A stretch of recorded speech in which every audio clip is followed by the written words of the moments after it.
It's the man called Dave from the Working Fans Podcast, and it is my pleasure today to introduce you a former two-time WWF Tag Team Champion, a former two-time WWF Intercontinental Champion, and a current WWE Hall of Famer. He has a book out called Don't Call Me Chico. I'm talking about Tito Santana. Welcome to the show, Tito. Thank you, Dave. Thank you, man. Great to have you on. And one of the things in your book you talked about right off the get-go was you came from a migrant farming family. And one of the things I wanted to ask you about your upbringing and that is, how did that help prepare you for the success and the life you were about to basically go on with pro wrestling? Well, I think coming from a very, very poor background, having to work in the fields, when I started making money, I realized how hard I had worked when I was young. And now that I was making decent money, I wasn't about to blow it. You know, that's one of the things that kept me away from drugs. I'm sure, yeah, no partying or anything like that. You knew the value of money. Right. You know, how fortunate do you think you were, too? I mean, you got to go to West Texas State University where all these other guys, Dusty, Terry, Tully, ended up going as well. Yeah, I believe the good Lord put me there for a reason, you know, because I could have, the first college, I had two offers. The other one was Southwest Texas State in San Antonio. And then the next one was West Texas State. And, you know, there's a reason why things have happened for me, you know, and I think it was meant to be. Yeah, and I mean, I looked in your background, you know, because like I said, we talked off air. I watched you from WWF at the time when you were the Intercontinental Champion. That was the first time I saw you, and you were in that feud with Greg Valentine. I went back and watched you win the title from Rocco. But when I was looking at your beginnings in wrestling, I saw you had been in the AWA already. You had been wrestling for about 5 years before that run, that second run in WWF. And I'm looking at the names you're working with, guys like the Wild Samoans, Nick Bockwinkel. You had a lot of great experience in that 5 years. You know, like some guys, they might have 5 years experience, but you had 5 years experience working with really, really top level talent. Well, that's what, you know, whenever I tell young guys the difference between now and then, is like for the first 5 years, there's no doubt in my mind that every time I stepped into the ring, I was wrestling somebody who was better than me, had more experience, and I was always learning from them. They were teaching and teaching and teaching. And, you know, I made my mistakes in the ring, you know, like all of us, because it's a difficult business to learn. But I believe that it was all the other old stars that didn't mind helping me, because, you know, it was a competitive business, and some guys, you know, didn't like to help other people. Absolutely. And I had somebody on the show recently, and we were talking about their time in the business, and they said it too. One of the things that probably really helped them, and I feel like it probably helped you, and I think it helps anybody in any job almost, is obviously you need talent, but a big thing is like showing up to work and having a good attitude. Yeah, I mean, like I would humble myself, and I would, you know, ask guys, please watch my match and give me some constructive criticism. You know, and sometimes when you're getting constructive criticism that you think you're getting it, and then they're telling you that you're doing something wrong, that's hard to get. And you just have to, I would listen. I mean, I would ask Tony Atlas for a constructive criticism, and I didn't consider Tony Atlas a Tito Santana worker, because he was a power man. You know, he had all these muscles, and Tony wanted me to do stuff that he did. Well, I didn't look like Tony Atlas, but I never argued with the advice that he gave me. You know, I just threw it aside and you know, kept, because he did give me some good advice, but, you know, I had to work like Tito Santana, not Tony Atlas. That makes so much sense. It's like, yeah, you're not going to be Tony, but you could still maybe take something he said and maybe incorporate it into what you do. Yes, that's exactly what I did, you know, from many wrestlers, not only him. Yeah, no, that's tremendous. And I think that's a big thing in life for people to understand too, is it's things people will say. I mean, my parents said, you grow up, you can always learn something from anybody. Keep your eyes and your ears open, right? That's exactly right. You know, one of the things you have a distinct experience too is you worked for both Vince McMahon Sr. and Jr. What was the differences like between both of them? Well, the difference was, you know, Vince Sr., he didn't make a lot of promises, but whatever he would tell you, he was a man of his word. I don't think Vince Jr. was in the same category. I got you. So you had even though you had a lot of success too under Junior, I guess what I'm saying with Vince Senior, you knew what you were getting. Exactly. Considering I was in the WWF longer than anybody else, and Vince Jr. just used me as much as he possibly could to help other wrestlers that were coming through also. So he told me one time he put a ruler and he says, you stay from the middle up. I bring you up, I bring you down, but you never go below the middle. And I just appreciated being in the same place for many years, right. And not having to worry about moving around to different territories. Right. Again, and that going back to your humble beginnings, you had a steady job making money that you could provide for your family. Yeah, I would always think, man, I can get PO'd and leave. I would think, but there's nowhere else that I can make the money that I'm making here. So, it didn't make sense, so I ate a little crow in the meantime.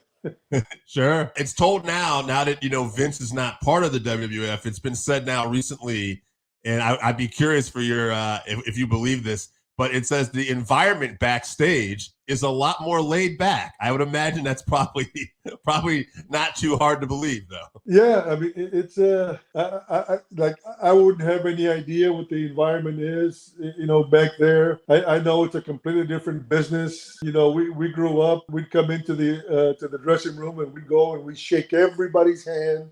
Yeah. We respected everybody, and then towards the end, it wasn't happening anymore. Right. Yeah, a lot of core values from back in the day that maybe aren't as prevalent now.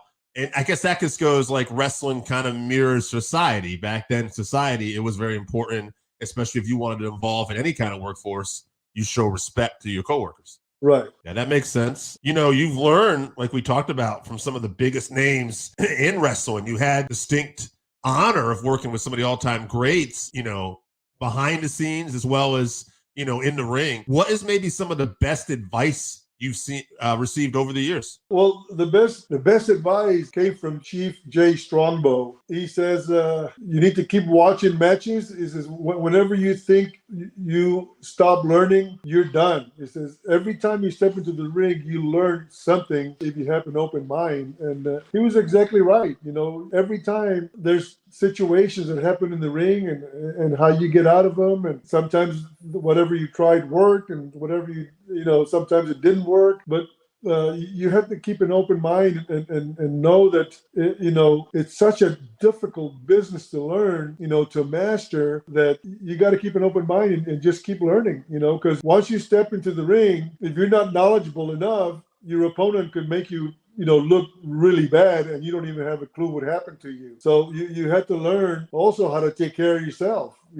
Guys would eat you up, if you'd let them. So, you have to learn that you have to fight back. And sometimes things didn't go as easy in the ring as you wanted to. You have to fight for your life, and you did it. Again, just drawing this comparison, I think sometimes as wrestling fans, we get very caught up in the moment, but I think you can talk about a lot of the things you're saying. You can apply to life lessons elsewhere. Treat people with respect. But there are going to be people in other jobs that challenge you and push you. And maybe it's not physical, but you still have to stick up for yourself at times. Yeah, because, our business was, there was the world champion, and then there was the next guy below him, and then the next guy below him, and everybody was fighting to get to the top. So there was a lot of backstabbing going on that people never realized. My friends used to be the heels, because I wasn't competing on the heel side, You had the top heel and you had the top baby face. My competition was, the baby faces. So I hung around with Mr. Wonderful Paul Orndorff, Tonga,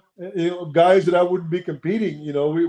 We'd work against each other and we'd make each other look good. And we just thought about the match. We wanted to have a good match and entertain the fans. Absolutely. And that makes so much sense. Personally, like me in my life now, like I try to hang out with positive, like-minded people. And whether it's this podcast or other stuff I do, we try to like enhance what we do, whether it's our family, whether it's our business. And that sounds like basically what you guys do. You're trying to make everything more fun, but also enhance and make everything better. Yeah, I totally agree with that. It's to me, it's the only way. That's life. And you touch so many people that I keep hearing, comments about how I helped them in the ring. Because after a while, I got to the point where I was considered one of the best workers in the business, and when you get better, you want to share your knowledge and you want to help other people get to the level that you're in as far as your mind goes, and how to deal with situations in the ring. You know what I noticed? You had a match with the Iron Sheik for the WWF World Championship. I want to say it was in the Philadelphia Spectrum. Yes. And I was curious because obviously he's going to lose that title to Hogan. Was that the only match you had for the WWF World Championship? Yep, that was the only one.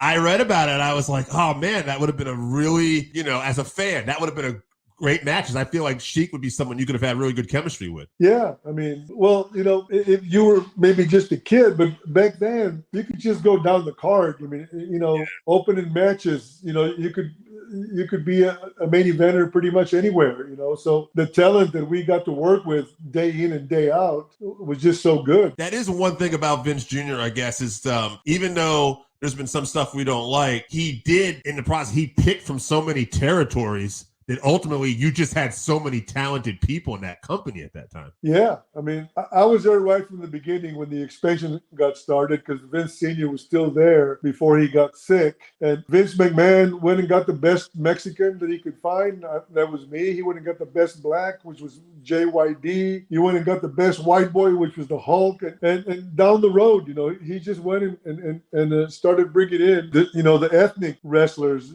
And, he wanted to cover every aspect in this country. He wanted to hit every. And that's something back then that was more prevalent. Right now, I think it's more, that's one thing. Everybody's kind of more accepting and it's whatever. But back then, I think there was more of this ethnic pride. And as a promoter, they capitalized on that. They knew, like, okay, if we put Tito Santana here, we're going to get more Spanish people in this area. Or, you know what I mean? Or JYD, the same thing. Yeah. Right? That was a big thing. Yep.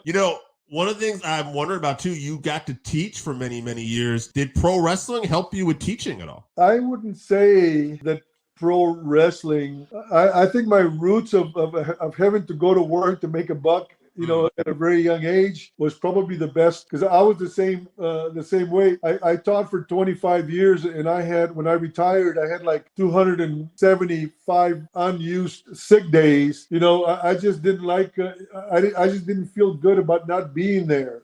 So you develop, I guess, a pride of showing up. The same thing in wrestling. I mean, I think I missed when I was with the WWF. I missed 2 shots. One, my wife was delivering a baby, and another one, there was a storm in Buffalo that there was no planes flying. So those were the only 2 shots I missed. Wow. Yeah. And you were there for so many years too, and worked so much on the road. That's really an incredible schedule. I mean, you were guys on the road for like 300 days a year? We were on the road like 350 days a year. I mean, I remember being teamed up with Rick Martel, so we'd share rooms and we'd get up, usually real early in the morning to catch the first flight to make sure that we got to the next town. And we would just say we're just like robots, we were the robots just moving, and we didn't even know how we were moving, but we were moving. One of the compliments I've always heard wrestlers tell each other, that the real compliments, I guess you could say, is wrestling this guy is like a night off. Who would you say were some of the easier guys you got to work with? It was just magic when you competed in there. Well,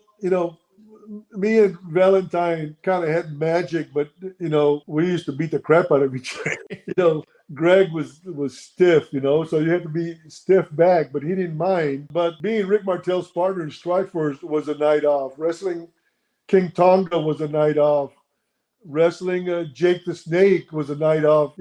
You knew that you were going to step into the ring, and you were going to. Mr. Wonderful was also pretty tough, but I had great people ask me who would be the wrestler that I would choose to work if I had one choice. I always say it was Mr. Wonderful, but then again, you have to work hard with Mr. Wonderful, to keep up with him, because he was all about business in that ring. Yeah, no doubt. He was one of those guys from that era too. And you go back with certain people, I think it's a big compliment when you go back and you look at how they competed and how they performed, and it still holds up to this day.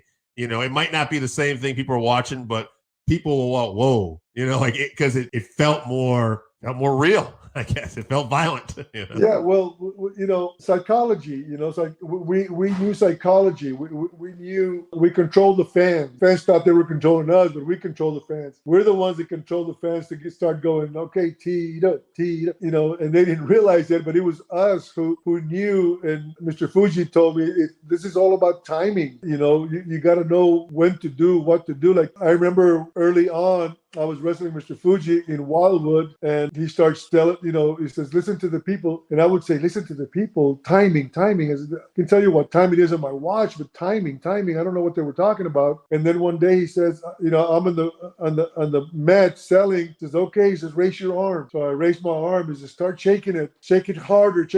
Come up to your knees. And he brought me all the way to the top and started throwing the first punches. And, that's the first time that I could ever hear me controlling the fans, to a peak. Yeah, like a stew. You're putting the right ingredients together. Right. I just saw, it's funny you said that, Tito. I just saw a thing not too long ago when you were talking about controlling the fans. I saw a thing with Sergeant Slaughter on an A&E biography. They were doing a thing on him. His wife said, one of the things he talked about that was so tough for him was when he was away that he missed being able to control the crowd. He said it was so intoxicating. It was like his drug. He wasn't into drugs, but his drug was like be able to make those fans just love you or just hate you if he wanted to.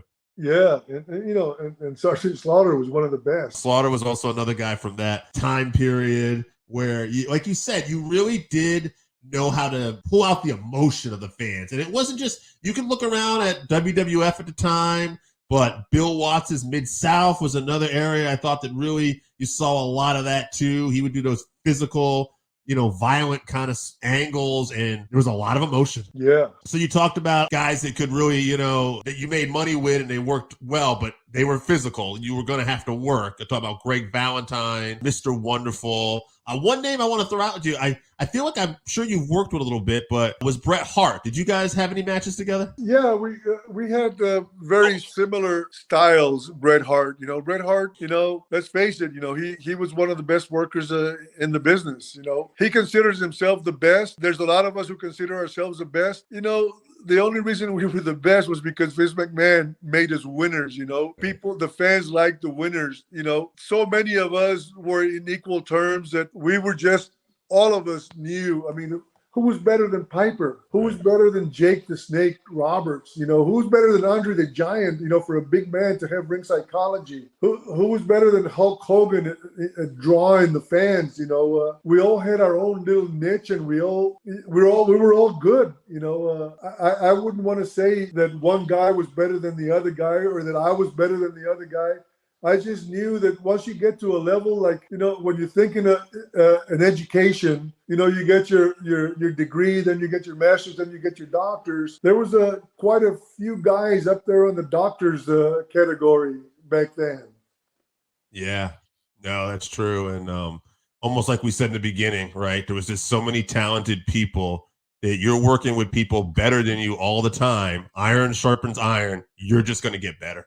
That's right. Tito, you had a hell of a wrestling career. You ended up in the WWF Hall of Fame, and you did so many great things. And then you wrote a book. We talked about at the beginning. Tito Santana, Don't Call Me Chico. What made you decide to write a book? And then afterwards, maybe tell people where they can get the book. Well, I wrote another book with a guy, the first name was Tom. And I think the title of that book was Tales from the Ring. But the company that put it out went bankrupt, so it never went anywhere. So I just didn't think that I was going to write another one. And then Kenny Casanova hit me up, and he talked me into it, and I think he did a great job. Actually, just ordered the book. My producer Joe, who was on before we started recording today, he loves it. He has the audio version, and he says that he enjoys everything about it. Yeah, the audio just came out recently, so again, Kenny says, you want to do the audio? And I said, yeah, let's, we hit some people who might not have time to sit down and read the book, but if they're traveling, they can,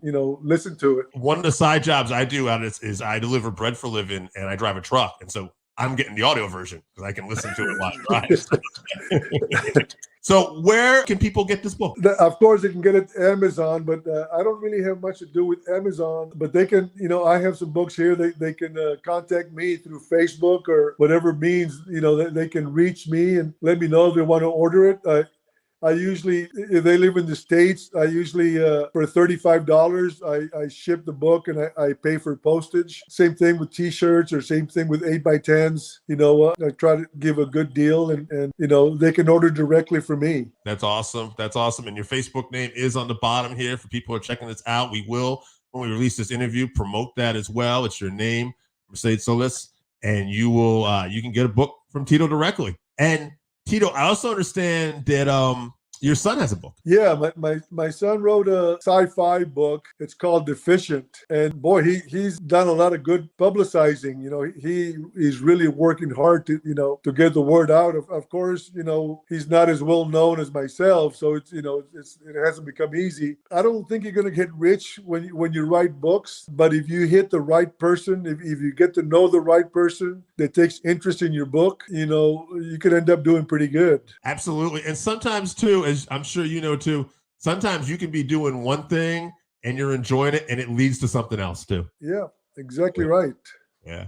And I think that's great. And I think that's something we learned here today too. If anyone takes anything from this interview is hard work, do your best, fight for yourself when you have to, and you'll probably be pretty successful whatever you decide to do. And continue being Tito Santana fans. There you go. Tito, thank you so much. I know we're all fans of you that are watching this, and we appreciate everything you've done in and out of the ring. Thank you, sir. Thank you so much.